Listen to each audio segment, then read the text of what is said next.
Aviation প্রযুক্তির এক বিস্ময়ের নাম অ্যান্টনভ AN-225 মিরিয়া কার্গো এয়ারক্রাফট। গত ২০২২ সালের ফেব্রুয়ারি মাস পর্যন্ত সারা বিশ্বের মধ্যে সবচেয়ে বড় এবং ভারবাহী বিমান ছিল ইউক্রেনের অ্যান্টনভ AN-225 মিরিয়া কার্গো এয়ারক্রাফট।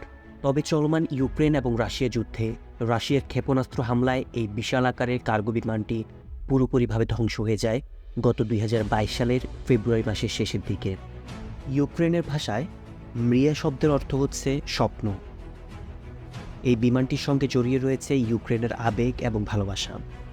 AN-225 মৃয়া এর মতো এত বিশাল ধারণ ক্ষমতার কোনো কার্গো বিমান এক সাবেক সোভিয়েত ইউনিয়ন ছাড়া আজ অবধি কোনো দেশ ডিজাইন এবং তৈরি করতে পারেনি।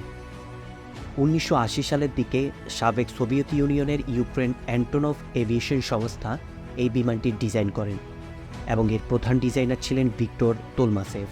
সোভিয়েত ইউনিয়নের এভিয়েশন কোম্পানি অ্যান্টোনভ ১৯৮৫ সালে এটি সম্পূর্ণভাবে তৈরি করা শেষ করলেও এর প্রথম সফল উড্ডয়ন সম্পন্ন করে ১৯৮৮ সালের ২১শে ডিসেম্বর। তবে ১৯৯১ সালে সোভিয়েত ইউনিয়ন পুরোপুরিভাবে ভেঙে গেলে এর পুরোপুরি মালিকানা ইউক্রেনের হাতে চলে যায়।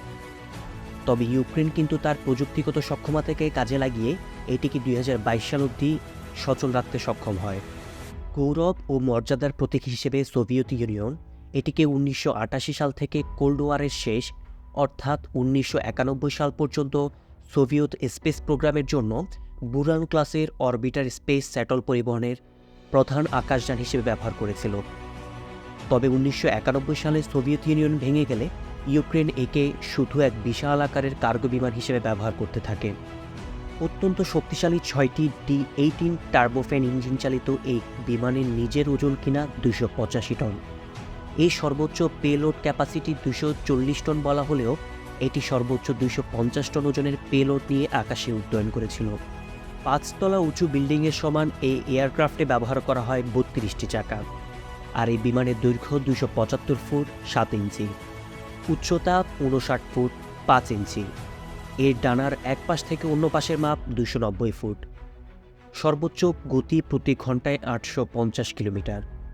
আকারে সুবিশাল হওয়ার পাশাপাশি এই কার্গো বিমানের ম্যাক্সিমাম অপারেশনাল রেঞ্জ ছিল ১৫,৪০০ কিলোমিটার।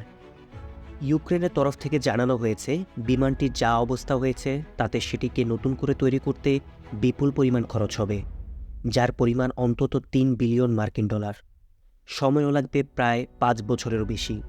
এই সুপার জায়ান্ট কার্গো বিমানের জটিল ইঞ্জিনিয়ারিং এবং বিশাল আকারের কারণে এভিয়েশন প্রযুক্তির জগতে সাবেক সোভিয়েত ইউনিয়নের এক অতীত ইতিহাস এবং খুবই বিস্ময়কর সৃষ্টি হিসেবে থেকে যাবে। একবিংশ শতাব্দীতে এসে এভিয়েশন টেকনোলজি এক অনন্য উচ্চতায় উঠে গেলেও সেই ৮০ দশকের পুরনো এই AN-225 মৃয়া এয়ারক্রাফটের বিশালতার কাছে ম্লান হয়ে যায়। আশা করছি আজকের ভিডিওটি আপনাদের কাছে ভালো লেগেছে। ভিডিওটি ভালো লাগলে আমাদের পেজটি ফলো করুন আর আমাদের চ্যানেলটি সাবস্ক্রাইব করুন। ধন্যবাদ।